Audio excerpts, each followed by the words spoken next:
Hello and welcome to Public Voice और मैं हूं आपका मेज़बान हमजा इश्तियाक। नाजरीन, एफआईआर का मामला पाकिस्तान की सियासत में इतनी ज़्यादा शिद्दत से गूंजने लगा कि तमाम सियासी जमातें इसके ऊपर ट्वीट्स करने लगी, बयानात देने लगे। नाजरीन, इमरान खान पर वजीराबाद में होने वाली फायरिंग की एफआईआर 5 रोज़ बाद दर्ज तो हो गई। थाना सिटी वजीराबाद में वो एफआईआर दर्ज तो हो गई, मगर वो मुद्दयत जिसके ऊपर तहरीके इंसाफ को यकीन था, वो मुद्दयत उस एफआईआर की नहीं थी। ये मुद्दयत थी पुलिस की, और पुलिस की मुद्दयत में ये वो एफआईआर दर्ज करवाई गई है जिसको पाकिस्तान तहरीक इंसाफ ने मुकम्मल तौर पर मुस्तरद कर दिया है। अब बात यह है कि जिन लोगों के ऊपर पाकिस्तान तहरीक इंसाफ, चेयरमैन पाकिस्तान तहरीक इंसाफ इमरान खान साहिब दर्ज करवाना चाहते थे एफआईआर, उन लोगों का नाम ही इस एफआईआर में नहीं है। और जो कहानी इसमें बनाई गई है, पाकिस्तान तहरीक इंसाफ इसके ऊपर भी शकूक व शुबहात की नज़र रखती है।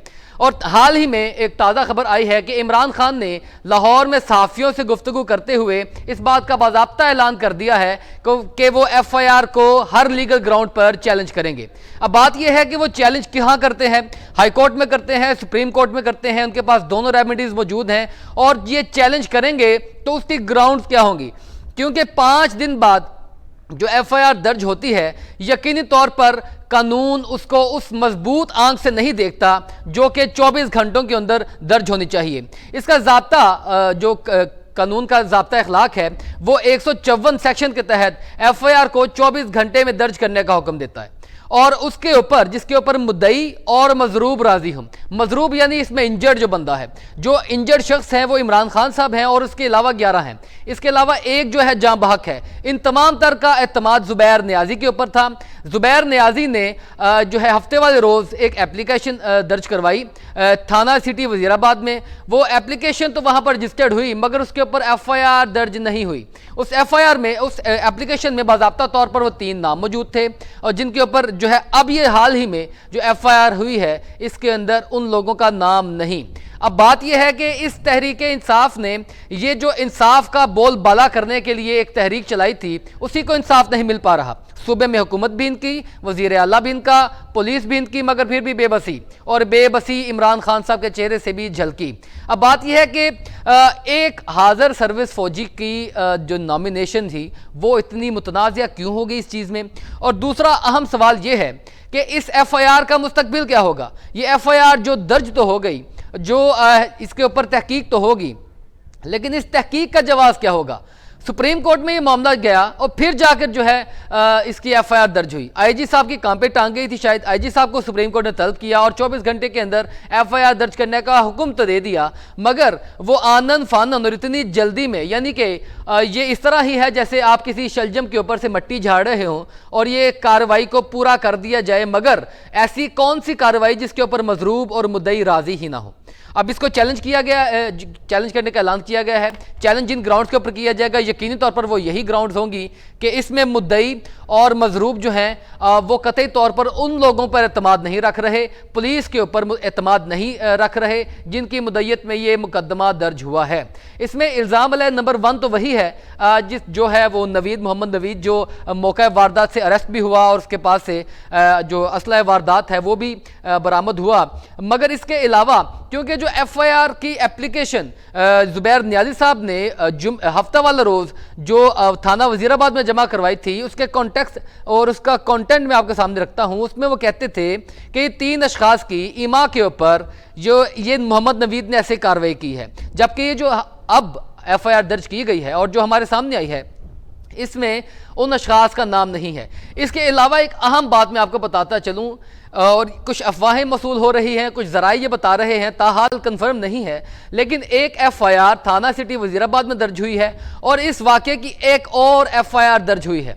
वो एफआईआर लंदन में दर्ज हुई है।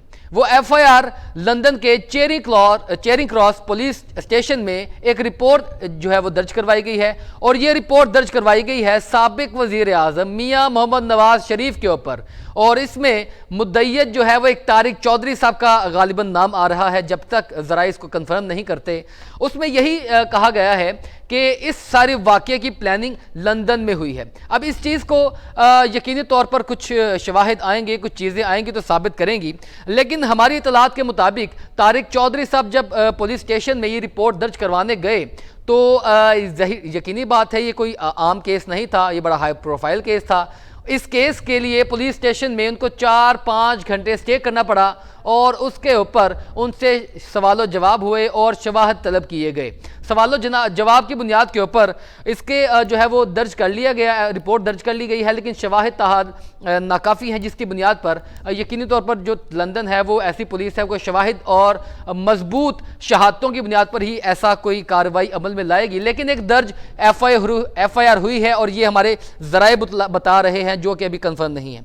अहमद मुफ्ती साहब हमारे कानून हमारे साथ मौजूद हैं। सर बहुत शुक्रिया आपका प्रोग्राम में वक्त देने के लिए। इनसे इसी मौजू पर बात करेंगे कि एक एप्लीकेशन इमरान खान साहब की तरफ से जमा करवाई गई उनकी जुबैर नियाजी साहब की मुद्दत में, एक एप्लीकेशन जिसके ऊपर FIR दर्ज हुई है पुलिस की मुद्दत में। अब बात यह है कि जहां पर मुद्दई और मजरूब एक वो यकीन नहीं है उनको उस FIR के ऊपर जो दर्ज हुई है, तो इसका कानूनी तौर पर क्या मुस्तकबिल होगा। और इमरान खान साहब अगर ये FIR चैलेंज करने जाते हैं तो इसके लिए उनके लिए बेहतरीन लीगल रेमेडी कौन सी होगी? वो हाई कोर्ट में जाएंगे, सुप्रीम कोर्ट में जाएंगी, क्या कहते हैं आप इस बारे में? जी बिस्मिल्लाहिर्रहमानिर्रहीम, अस्सलाम वालेकुम जी, बहुत शुक्रिया आपका। मैं आपको सिर्फ एक बात बताऊं कि इस सारे मामले को पहले कानूनी तौर पे समझना बहुत जरूरी है। इसमें होता यह है कि जब भी कोई कॉग्निजेबल ऑफेंस होता है तो कोई दरख्वास्त जब किसी पुलिस अफसर के पास या पुलिस स्टेशन में जाती है मुतलका थाने में, तो उसको सेक्शन 154 CRPC के तहत उस पे FIR काटना लाजमी है। Definitely within 24 hours sir. Sorry, within 24 hours जी, विदिन 24, उसी वक्त जिस वक्त भी उनको मिलेगी, नॉट 24 आवर्स। 24 आवर्स भी कोई उसमें जो है वो डिले है, ठीक है। जैसे ही एप्लीकेशन उनको मसूल होगी उसी वक्त उसको फर्स्ट FIR का मतलब है F for first, I for information, R for reported. First information reported, FIR means ये है कि पहली इंफॉर्मेशन जो पुलिस को पुलिस स्टेशन में मुहैया हो उस पे वो उसको दर्ज करे। ये सेक्शन 154 CRPC कहता है। अब जो पुलिस ने इसमें एक चालाकी की वो ये की कि जब दरख्वास्त ये दी गई जुबैर नियाजी साहब की तरफ से, तो उन्होंने उसको अंदराज ही नहीं किया, उस पर डायरी नंबर ही लगाया। तो पुलिस ये कहती है हमें कोई दरख्वास्त मौसूल हुई ही नहीं इन कानून की नजर में, ठीक है। फिर एक सेक्शन है सेक्शन 44 CRPC, वो ये इजाजत देता है कि जब कहीं पे पब्लिक में कोई हैपनिंग हो तो कोई भी पब्लिक का बंदा आकर उसकी रिपोर्ट कर सकता है। और पुलिस स्टेशन भी एक पब्लिक या पुलिस ऑफिसर भी एक पब्लिक कंसीडर की जाती है अकॉर्डिंग टू सेक्शन 44 CRPC। तो पुलिस ने इस सेक्शन 44 CRPC की आड़ लेते हुए तो ये अपनी मुद्दत में ये मुकदमा दर्ज कर लिया। अब सवाल ये पैदा होता है कि अगर ये 5 दिन तक मुकदमा कोई एप्लीकेशन नहीं थी वहां पे पड़ी, तो जिस बंदे को उन्होंने पकड़ के बिठाया हुआ था वो किस कानून के तहत पकड़ा हुआ था? ठीक है, किसी कानून के तहत ही पकड़ के बिठाना था ना। तो असल जो प्रॉब्लम है, क्योंकि एक चीज यहां पर वाजिया मैं करता चलूं, जब भी कोई हैपनिंग होगी उसकी FIR एक ही होगी, चाहे 4 बंदे उसमें दरख्वास्त दें या 5 दें। ये सुगरा बीबी केस है, सुप्रीम कोर्ट की बड़ी वाजिया जजमेंट है 2018 की, सुगरा बीबी केस था जिसमें उन्होंने ये वाजिया तौर पे बता दिया था कि FIR एक ही रजिस्टर होगी। उसके बाद एक FIR रजिस्टर होगी, उसके बाद उसमें अपने बयान देते, ततीमा बयान आता है जिसमें आप सप्लीमेंट्री स्टेटमेंट जिसको कहते हैं उसमें लोगों को शामिल करें, इन्वेस्टिगेट करें। तो बेसिकली अगर मैं इन शॉर्ट करके आपको बताऊं तो IG साहब ने और पुलिस ने कानून की धज्जियां उड़ा के तो सबके सामने से जाके तो उन्होंने एक अपनी मुद्दत में FIR दे दी, क्योंकि शायद वो इतने मजबूर थे कि नहीं कर सकते थे। बहुत बड़ा सवालिया, यही मैं बात करने लगा था कि बहुत बड़ा सवालिया निशान के 5 रोज के बाद ये FIR दर्ज की गई और उसमें मजरूब की मंशा के बगैर और मुद्दई जो इस केस का जिनको जाहिर सी बात है आगे लगाया गया तहरीक इंसाफ की जानिब से, उनकी मंशा के बगैर, तो इस FIR का मुस्तकबिल क्या होगा? और दूसरी बात यह है कि ये किसी और ग्राउंड्स के ऊपर कोई और FIR दर्ज करवा सकते हैं इस चीज की? नहीं, ये FIR तो एक वाक़े की एक FIR होगी। ये मैंने आपको पहले अर्ज कर दिया कि सुगरा बीबी केस में सुप्रीम कोर्ट ने वाज़ेह तौर पे कह दिया था। अब ये अपने बयान देके सप्लीमेंट्री स्टेटमेंट्स देके उसमें लोगों को शामिल जरूर कर सकते हैं, लेकिन FIR में नाम नहीं आएगा। मैं आपको थोड़ी सी बैकग्राउंड इसकी ये भी बता दूं कि ये इतना खौफ क्यों FIR का। ये भी हो सकता था कि जी नाम दिए वो नाम लिखते और उसके बाद खारिज कर देते, कहते जी तफ्तीश में शामिल, पता नहीं चला। लेकिन एक हमारे पास एग्जांपल ऐसी है, ये अगर जिनके नाम शामिल किए जा रहे थे वो अंडर सेक्शन 109 पीपीसी के तहत उन्होंने आना था, जिनको नॉमिनेट किया जा रहा था खान साहब की तरफ से, सॉरी जिनको नॉमिनेट किया जा रहा था इमरान खान की जानिब से, जी वो सेक्शन 109 में आना था। और आज तक सेक्शन 109 में जब से पाकिस्तान बना तब से लेके अब तक एक ही सजा हुई है, सजाए मौत हुई है, वो जुल्फिकार अली भुट्टो साहब को हुई है। ठीक है, तो इसलिए ये इसका एक खौफ बहुत ज्यादा है कि एफआईआर, हमारा सिस्टम इस तरह है कि अगर आप लीगल सिस्टम में एंटर हो जाओ उसमें से निकलना बहुत मुश्किल है। कल को गवर्नमेंट भी बदलनी है, फिर तफ्तीश और तरीके से होगी। इस वक्त तो तफ्तीश और होगी। जी, पॉलिटिकली विक्टिमाइजेशन भी तो की जाती है इस तरह की चीजों से। तो सर पॉलिटिकल विक्टिम, यहाँ पे एक बहुत सारे लोगों ने एक मौकफ ये भी रखा कि जी जिस तरह ये नाम दे रहे हैं तो ये कल को हर वजीर आजम का नाम एफआईआर में आ जाया करेगा। लेकिन यहाँ पर एक बात समझने वाली है, यहाँ पे किसी साजे माजे गामे पे हमला नहीं हुआ। ये भी जो हमला हुआ वो एक्स प्राइम मिनिस्टर पे हुआ है, और ये इस वक्त पॉलिटिकल पार्टी, सबसे बड़ी पॉलिटिकल पार्टी है जिसके लीडर पे हमला हुआ है। तो जो इसको जवाब दे होंगे वो भी उतने ही बड़े लोग होंगे जो इतनी ताकत रखते हैं। तो बेसिकली मुझे ये लगता है कि कानून के प्रोसेस को इनको सबुटाज नहीं करना चाहिए था, अकॉर्डिंग टू द लॉ चलना चाहिए था। बहरहाल अभी भी इनके पास एक रेमेडी एक अवेलेबल है कि वो पहली कार्रवाई जो पुलिस कोड है 155 सेक्शन 155 के तहत आईजी के खिलाफ कर सकते हैं। आईजी के खिलाफ तो उनके आईजी साहब के खिलाफ हो सकती है जो अपनी ड्यूटी करने में नाकाम रहे हैं। आईजी के खिलाफ इन ग्राउंड के ऊपर किया जाएगा कि हमें सुना नहीं गया ये हमारी मंशा के मुताबिक एफआईआर नहीं रिकॉर्ड करवाएगी। सॉरी दोबारा बताइएगा जी। मैंने कहा आईजी के ऊपर किस कानून के तहत और किन ग्राउंड्स के ऊपर जो है कार्रवाई होगी? ये पुलिस कोड है सेक्शन 155, वो इसलिए हो सकती है कि ऑलरेडी ये दरख्वास्त, देखिए उन्होंने उसका इंतराज किया या नहीं किया, लेकिन पब्लिकली ओवरऑल सारों को पता था यहाँ पे एक एप्लीकेशन पड़ी हुई है मुद्दईयों की तरफ से ना, उसमें जुबैर नियाजी मुद्दई थे। तो वो जो सबूत है उनको डिस्ट्रॉय करने में, एफआईआर को डिले करने में, ये डेलिबरेटली जो है डिले जो है उसमें नजर आ रहा है। ये भी किसी खाते में जाएगा, किसी के ऊपर पड़ेगा, कार्रवाई की जा सकती जी। ये डेलिबरेटली डिले जो किया गया है, आपको पता है जस्टिस डिलेड जस्टिस डिनाइड, तो ये अब ये डेलिबरेटली जो किया गया है ये भी किसी के खाते में पड़ेगी, किसी के ऊपर पड़ेगी, क्योंकि ये भी अपनी जगह पर एक बहुत बड़ा हीनियस क्राइम है। जी, इसमें जो सबसे बड़ी बात ये आती है, अगर एफआईआर हो गई होती पहले हाथ पे ही तो उसकी एक इन्वेस्टिगेशन टीम बन गई होती जो मौका वारदात पे जाकर सबूतों को इकट्ठा करती। एविडेंस जब तक एफआईआर नहीं हुई होगी तो कोई इन्वेस्टिगेशन टीम भी नहीं तरतीब में आई होगी। तो इसलिए जब आपने कोई टीम नहीं बनाई, वो जाके उन्होंने शायद नहीं इकट्ठे किए, कोई ब्लड सैंपल्स वहां से नहीं लिए, कोई कंटेनर को जाके नहीं देखा, कोई खोल जो है वहां से जाके जो वक्ती कार्रवाई है वो की होगी, बाकी चीजें जो है वो उन्होंने वकूए को नहीं दिखा, फिंगरप्रिंट्स नहीं उठाए होंगे, तो ऑब्वियसली ये सारे सबूत वहां से डिस्ट्रॉय हुए हैं। और ये जो सर आप बस अब क्या समझ रहे हैं कि अब ये एफआईआर की तहकीकात, जो एफआईआर के अंदर जो भी वकूआ हुआ है उसकी तहकीकात से ज्यादा हीनियस क्राइम ये हो गया है कि इसको डिले किया गया, और ये उससे ज्यादा जो है डिस्कसेबल होगा, ये वाला जो जिसको डिले किया गया और जिसकी ईमा पर किया गया।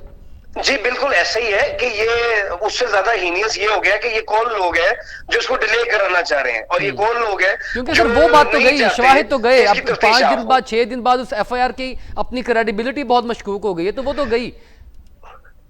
जी उसकी रीजन ये कि शायद जो है वो डिस्ट्रॉय, सुप्रीम कोर्ट ने भी जो कहा था 24 घंटे में आप एफआईआर करें, उसकी रीजन ये थी कि जो वहां पे सबूत डिस्ट्रॉय हो रहे हैं उसका जिम्मेदार कौन है।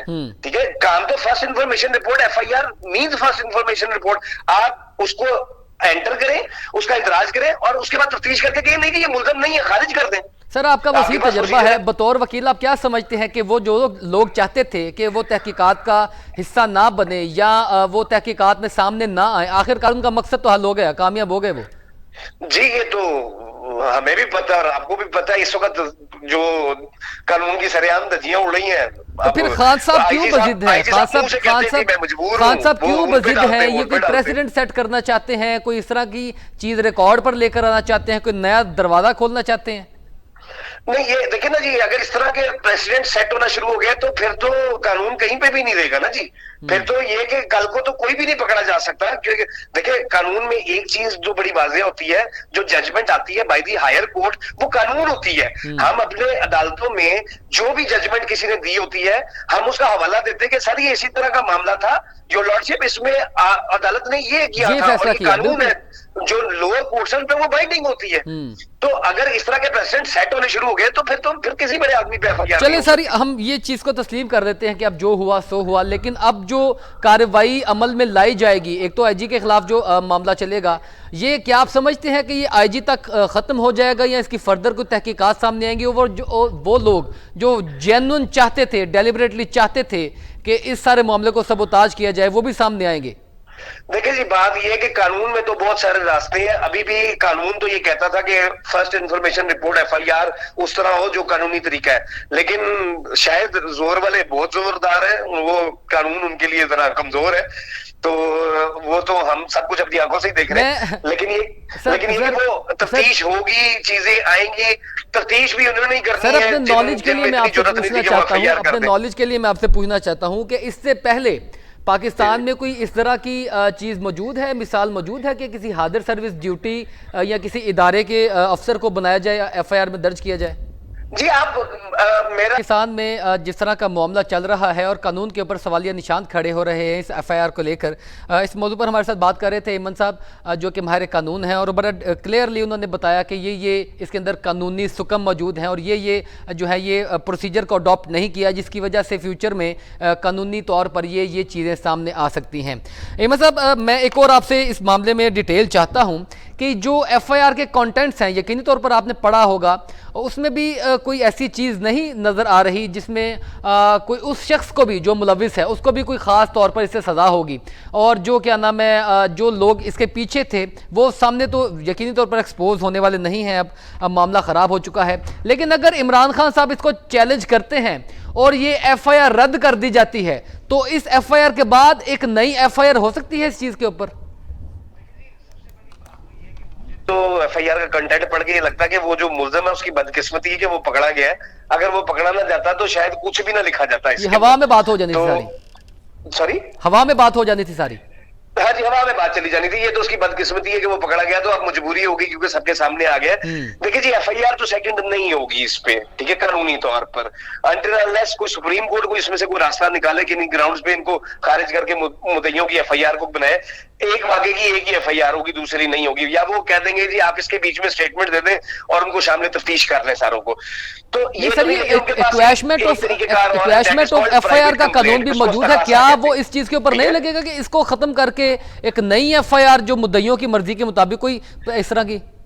नहीं, इस तरह की पहली एग्जांपल तो कहीं नहीं है, लेकिन ये सुप्रीम कोर्ट अगर कोई बहुत एक्स्ट्राऑर्डिनरी कोई सर्कमस्टांसेस हो तो उसमें वो जरूर कह सकते हैं। लेकिन ये कि फिलहाल मेरा अपना जाती ख्याल ये है कि सुप्रीम कोर्ट कहेगी जी एफआईआर तो हो गई है, आप इसमें अपने स्टेटमेंट्स रिकॉर्ड करा दें, ठीक है, और आप देना चाहते हैं तो मिनिमम उसको सप्लीमेंट्री स्टेटमेंट देते हैं, आपने किसी को नॉमिनेट करना तो उसमें नॉमिनेट कर।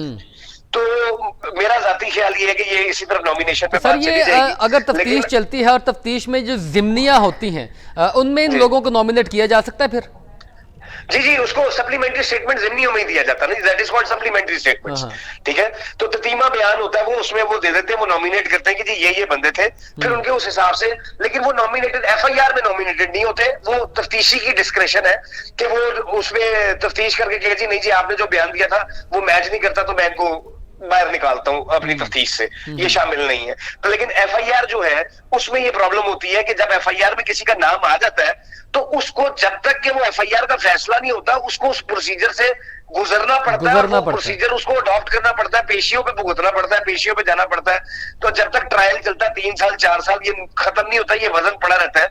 आपके सामने एक मिसाल और भी है, मॉल्टाउन वाली, जो मॉल्टाउन की एफआईआर थी, वहां पर ये अभी तक वो पेशियां भुगत रहे हैं और वो बात चल रही है, वो खत्म नहीं हुई, क्योंकि एफआईआर जो है वो मरती नहीं है, वो सामने ऑन रिकॉर्ड रहती है। लेकिन ये जो सप्लीमेंट्री स्टेटमेंट्स में नाम डाले जाते हैं वो जब तफ्तीशी नीचे से खारिज करते तो वो कंसिडर ही नहीं किए जाते। और वो तो तफ्तीशी के पास भी इस चीज का शायद इख्तियार होता है बेगुनाह लिख देने का। जी जी ऐसे ही है। तो जब वो निकाल देता तो वो कहता है कि जी नहीं जी इनकी जरूरत नहीं, वो ट्रायल का हिस्सा नहीं बनते, वो फिर उस सर्कल में नहीं आते जो कानूनी सर्कल है, वो उसका हिस्सा नहीं बनते, वो उसी वक्त वहां से एक स्टेटमेंट के बाद उनको खारिज कर देता है। तो बेसिकली एफआईआर से नाम निकलवाने की बेसिक मकसद यही था ताकि एफआईआर में नाम ना आए इनका।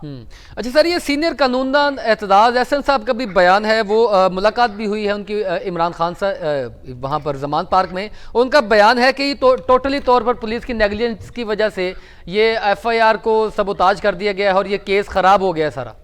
जी एतजाज एहसन साहब तो बहुत सीनियर आदमी है जी। और दूसरी बात ये कि वो ये बात मैंने पहले आपके प्रोग्राम में ही आपको बताई है कि ये टोटल अगर मैं इन शॉर्ट करूं तो ये धज्जियां उड़ा दी आईजी साहब ने कानून की। उसकी रीजन ये है कि इन्होंने जानबूझ के डायरी नंबर नहीं लगाया। अगर दरख्वास्त पे डायरी नंबर लगा होता तो पुलिस अपनी मुद्दत में काट ही नहीं सकती थी एफआईआर। वो ये चीज सोची समझी साजिश के तहत उन्होंने उसमें डायरी नंबर सर लगाया। यहाँ पर एक और कानूनी तौर पर सवाल पैदा होता है कि कानूनी तौर पर एक सवाल पैदा होता है कि जिस तरह सुप्रीम कोर्ट इस एफआईआर के मामले में उसने मुदाखलत की है, क्या वो एफआईआर के कंटेंट्स के मामले में भी मुदाखलत कर सकती है? इख्तियार है उसके पास?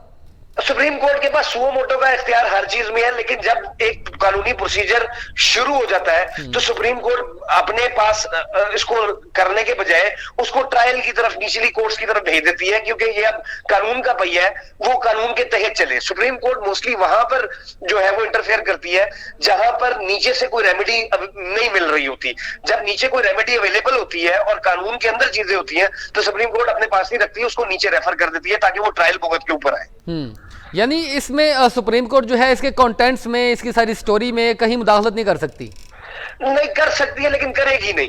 अच्छा, डिस्क्रिशनरी पावर है उसके पास, वो करेगी नहीं, लेकिन डिस्क्रिशनरी पावर है लेकिन वो करेगी नहीं। वो सुप्रीम कोर्ट ने कहा था एफआईआर करें, आईजी साहब ने कहा जी आपने एफआईआर कहा था, हमने एफआईआर कर दी है, यानी that was the answer to the Supreme Court. तो सर ये तो बड़े खुलेआम कानून की आंखों में ये क्या नाम है, धूल झोंकने वाली बात है। ये इसके लिए इस सवाल के पता लिए तो सबको है कि क्या हुआ और कौन क्या कह रहा है, कोई ढकी चुकी बात तो नहीं है। इमरान खान साहब ओपनली पब्लिक स्टेटमेंट्स में आकर नाम ले रहे हैं, अगर उनको भी नॉमिनेट नहीं किया गया तो इसका मतलब है कि फिर ये जानबूझ के सारा सिस्टम डेवलप किया गया डेलिबरेटली। जी शायद हमारे सिस्टम से ज्यादा ताकतवर एक सिस्टम बैठा है जो सिस्टम के अंदर नहीं सिस्टम से बाहर, जिसके ऊपर सर हम बात भी मुनासिब नहीं कर सकते। वो हमारी आइन के अंदर नहीं आते, वो आइन से बाहर है। अच्छा सर, एक और चीज मुझे बताइएगा कि एक अफवाह है, इस अफवाह के ऊपर मैं बात कर रहा हूं, अभी तक कंफर्म नहीं है, लेकिन इस वाकये की अगर कोई एफआईआर लंदन में भी दर्ज हो तो उसका पाकिस्तान के कानून के ऊपर या उन मुल्जमान के ऊपर कोई असर पड़ता है? जी देखिए, जो मैं आपकी पहले बात सुन रहा था, जो आपने कहा था कि जी वो लंदन में एक वो हुई है, दरख्वास्त दी है, देखिए वो बेसिकली ये अभी कंफर्म नहीं है, लेकिन अगर इस तरह हो, अगर पाकिस्तान में अगर इस तरह नहीं होता और कोई बैरून मुल्क कोई इस तरह एफआईआर दर्ज करवाता है, रिपोर्ट दर्ज करवाता है, तो उसका पाकिस्तान के कानून में कोई बैरून मुल्क उन्होंने भी ये कहा है कि एक साजिश का वकूआ आपकी थाने की हदूद में हुआ है, ठीक है। वो कत्ल के वकूए पे नहीं बात कर सकते क्योंकि वो पाकिस्तान में है। वो जो एफआईआर दर्ज होगी या वो कोई कंप्लेंट वहां पे रजिस्टर होगी वो साजिश की हद तक होगी, ठीक है, उसका इस वकूए से ताल्लुक नहीं होगा, यानी उस साजिश के तहत ये वकूआ ठीक हो गया। उसकी बिहाइंड द स्टोरी की बात कर सकते हैं लेकिन स्टोरी की बात नहीं कर सकते। हाँ जी, वो उस साजिश की बात कर सकते हैं कि कॉन्स्पिरेसी जो है, कॉन्स्पिरेसी थ्योरी के तहत में बैठी हुई है। ठीक हो गया, ठीक हो गया। अच्छा सर, एक बिल्कुल आखिरी सवाल आपसे, अब क्या समझ रहे हैं अगर इमरान खान साहब इसको चैलेंज करते हैं तो उनके लिए सूटेबल ग्राउंड कौन सी है? जी उनके लिए सूटेबल ग्राउंड यही है कि हकायक जो सारी दुनिया के सामने है। और सूटेबल प्लेटफॉर्म कौन सा होगा? सॉरी, सूटेबल प्लेटफॉर्म कौन सा होगा? इस वक्त सुप्रीम कोर्ट के अलावा उनको कोई प्लेटफॉर्म सूट नहीं करता। ओके, ठीक है, और वो भी रेट में जा सकते हैं सुप्रीम कोर्ट में और वहां पे जाके बहुत शुक्रिया अहमद साहब, माहिर कानून हमारे साथ मौजूद थे प्रोग्राम में वक्त देने के लिए। नाजरीन, बहुत ही कानूनी तौर पर तफसील से उन्होंने, मैंने भी उनसे पूछता रहा, वो भी बड़े तफसील से बताते रहे, हमने बड़ा क्लियरली कुछ चीज़ों को अवाम के सामने रखने की कोशिश की। जिस तरह मामला बढ़ता जा रहा है और पाकिस्तान तहरीक इंसाफ ने इमरान खान पर कातिलाना हमले की पुलिस मुद्दत में दर्ज एफआईआर को मुस्तरद कर दिया है और मुकदमे में 302, 324 और दफ़ा 44 समेत दहशतगर्दी की जो दफ़ात शामिल हैं उनको भी वो चैलेंज करने वाले हैं और एफआईआर का जो नंबर है वो 22/691 दर्ज है। अब बात यह है कि 154 जो एफआईआर का कानून है वो तो बड़ी क्लियरली कहता है कि मुद्दई अपनी मर्जी से दरख्वास्त जो है वो बना सकता है और एफआईआर जो है वो लिखवा सकता है। तो इसमें जो जिनको मुद्दई तस्वुर किया जा रहा था और जिनको मुद्दई बनाया गया था, ये उसके अलावा मुद्दईयत जो है पुलिस ने उनके होते हुए जो है वो एफआईआर दर्ज कर ली है। अब बात यह है कि इस एफआईआर के क्या लीगली तौर पर ग्राउंड्स होंगे और सियासी तौर पर क्या मुहरकात होंगे। कानूनी तौर पर तो हमने इसको छेड़ लिया, लेकिन सियासी तौर पर इनके क्या मुहरकात होंगे, इसी मौजूद पर बात करने के लिए आसिफ बाजवा साहब, रहनुमा मुस्लिम लीग नून ने हमें ज्वाइन किया। सर बहुत शुक्रिया आपका प्रोग्राम में वक्त देने के लिए। सर एक तो आप वकील भी हैं और मेंबर कौमी असम्बली भी हैं, सूबाई असम्बली भी आप रहे हैं, तो आपका क्या ख्याल है इस सब के ऊपर कि इन चीज़ों में जहां पर मुद्दई और मजरूब से हक छीन लिया जाए एफआईआर का, तो उसके क्या मुहरकात होंगे, और दूसरा सियासी तौर पर आप इसको कैसी नज़र से देख रहे हैं कि जो हुआ है वो अच्छा है, इसमें सब अच्छे की रिपोर्ट है? बिस्मिल्लाहिर्रहमानिर्रहीम, आपका बहुत शुक्रिया, आपने मुझे वक्त दिया। गुजारिश ये है कि इसमें कोई शक नहीं कि दफा 154 ऑफ सीआरपीसी यही कहती है कि जो भी कोई एप्लीकेशन देगा, जो भी उसका सब्जेक्ट होगा, उसके ऊपर एफआईआर दर्ज की जाएगी। लेकिन बात यह है कि क्या किसी के पास इस बात का कोई सबूत है, क्या किसी के पास इस बात का कोई प्रूफ है कि हमने वो एप्लीकेशन पहले दी थी और वो खारिज कर दी गई? नहीं, ऐसी कोई बात नहीं है।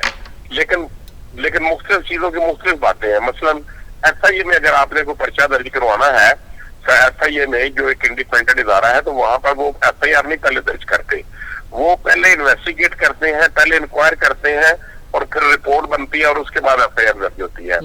हाँ, अगर इमरान खान साहब को इस बात पे कोई डर था या शक था कि ये मेरा पर्चा दर्ज नहीं करेंगे, तो उनको चाहिए था वो 22A और 22B of CrPC, Pakistan criminal procedure code के तहत वो एडिशनल सेशन जज साहब या सेशन साहब के पास जाते और वहां पे एक पिटीशन फाइल करते। अच्छा सर, ये आपकी बात बजा है कि 22A 22B का इख्तियार उनके पास मौजूद होता है, हर आम शहरी के पास मौजूद होता है अगर पुलिस इसमें मुकदमा दर्ज नहीं करती। लेकिन एक चीज़ तो बड़ी क्लियर है ना सर, इसमें ये कोई वाकया कोई 1 2 3 लोगों का नहीं था, एक तो पूरी कौम उसके देख रही थी और दूसरी बात ये थी कि कौमी लीडर इसमें मुलविस है, चाहे आपका उनके साथ इख्तलाफ भी हो।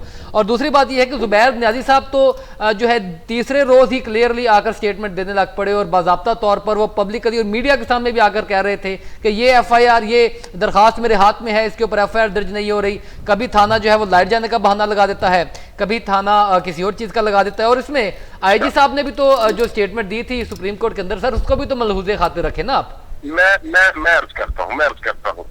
अब एक और जो बात है, जो इससे पहले इन्हीं की गवर्नमेंट में भी और पाकिस्तान मुस्लिम लीग नवाज की गवर्नमेंट में एक हेल्प डेस्क बना हुआ है हर पुलिस स्टेशन से पहले, पुलिस स्टेशन से पहले, पुलिस स्टेशन से बाहर, वहां पे सरकारी मुलाजमीन बैठे हुए हैं जो पुलिस के मुलाजमीन नहीं है।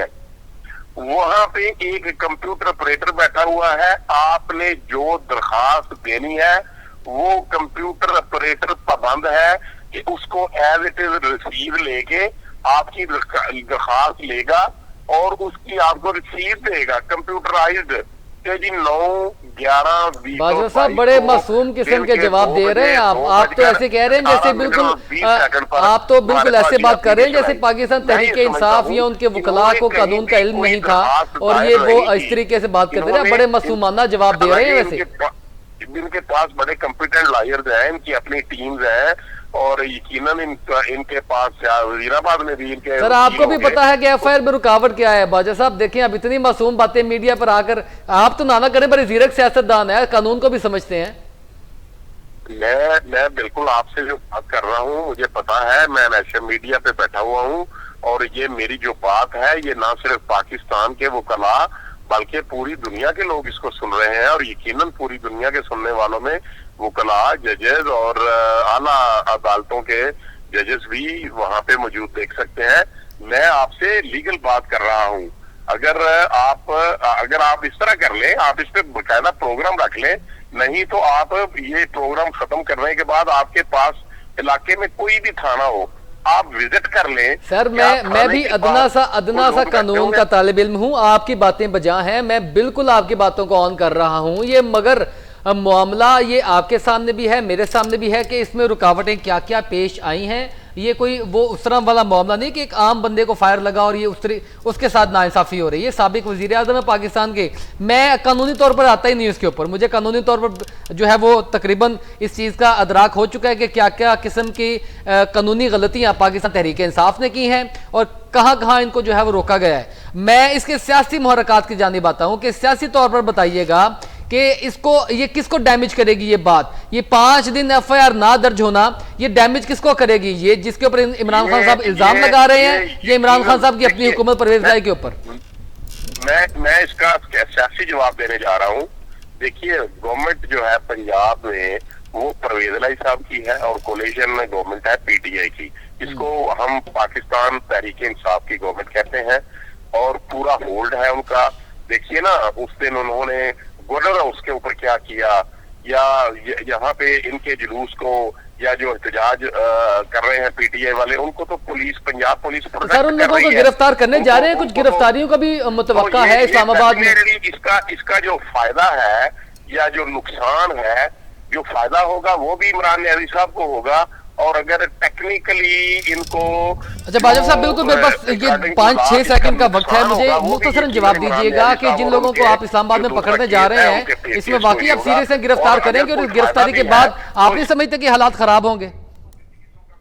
तौर पर चलें, ठीक हो गया बाजवा साहब, आपका पॉइंट आ गया। सर बहुत शुक्रिया प्रोग्राम में वक्त देने के लिए। नाजरीन, आसिफ बाजवा साहब पाकिस्तान मुस्लिम लीग नून के रहनुमा हमारे साथ मौजूद थे, कानून के ऊपर भी नजर रखते हैं, इस सारे मामले के ऊपर बात कर रहे थे। लेकिन इस सब में मैं एक बात आपको करना चाहूँगा कि कानून मकड़ी का वो जाला है जिसको ताकतवर फाड़ कर गुजर जाता है और कमज़ोर उसमें फंस जाता है। जब ताकतवरों की लड़ाई होती है तो नुकसान हमेशा घास का होता है और ये वही मामला है कि 2 ताकतवरों की लड़ाई है और उसका नुकसान पाकिस्तानी अवाम को होगा। नाज़रीन, आज की ट्रांसमिशन और प्रोग्राम से इतना ही। अपने मेज़बान हमजा इश्तियाक को इजाज़त दीजिए। अल्लाह हाफ़िज़।